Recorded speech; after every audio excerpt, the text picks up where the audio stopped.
We often hear the word security, but what does it really mean? Is security simply about protecting borders, armies, and governments? Or does it also mean protecting people, their dignity, and their right to belong? As a political science student and a Rohingya advocate, these are the questions I often ask myself. Because for millions of the Rohingya people, insecurity did not begin with war. It began the moment they were denied the right to belong. Hello everyone, my name is Rahima Kushi and welcome to my podcast. In this podcast, I will discuss how a critical security lens changes our understanding of the displacement of the Rohingya.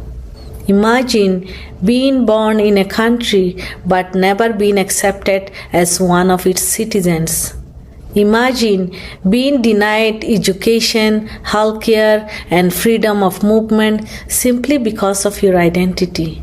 Eventually, you are forced to flee your home and become a refugee. This has been the reality for the Rohingya people. Many people see this only as a refugee or humanitarian crisis. However, critical security studies encourage us to ask different questions. Why did this insecurity happen? Who created it?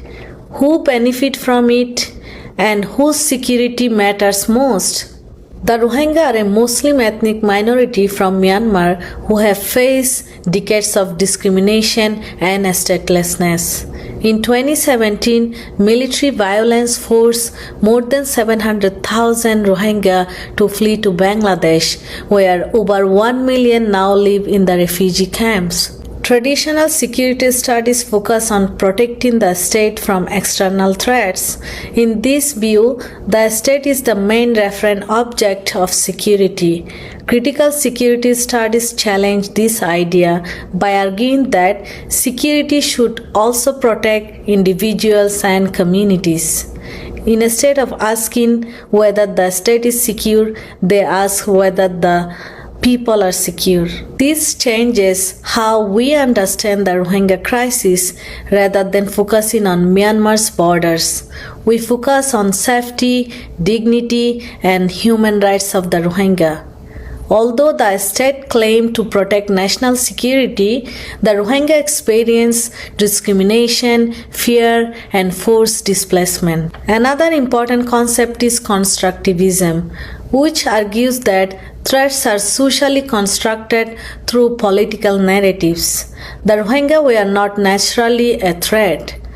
Instead, political leaders portrayed them as illegal immigrants and outsiders who threaten national identity. This led to securitization, where the Rohingya were framed as a security threat rather than as a vulnerable minority. Once this happened, the government justified the military operations, restriction on movements, and the denial of citizenship.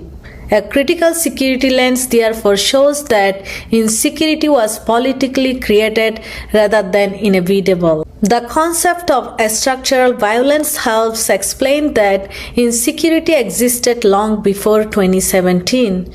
Structural violence referred to harm caused by unequal laws, institutions, and systems. For many years, the Rohingya were denied citizenship, education, healthcare, freedom of movement, and political participation. These policies created long-term insecurity before physical violence even began. Critical security studies also ask us to examine power and colonial history. Colonial rule reinforced ethnic division that continued after independence and influenced ideas about citizenship and national identity. A critical approach asks who benefits from these security narratives. In this case, portraying the Rohingya as a threat strengthened nationalist politics and the authority of the Myanmar military, while the Rohingya became increasingly marginalized and displaced. In conclusion, a critical security lens fundamentally changes how we understand displacement of the Rohingya. Rather than seeing it simply as a refugee crisis, it reveals how insecurity is produced through securitization, structural violence, unequal power, and colonial legacies. Most importantly, critical security studies shift our attention from protecting the state to protecting people.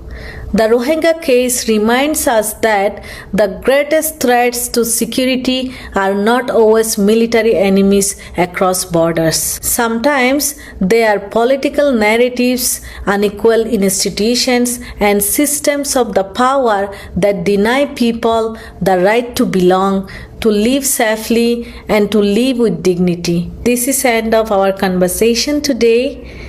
Thank you so much for listening. I hope you found this podcast insightful. Stay tuned for more discussion on politics, human rights, and global issues. See you next time. Bye bye. We often hear the word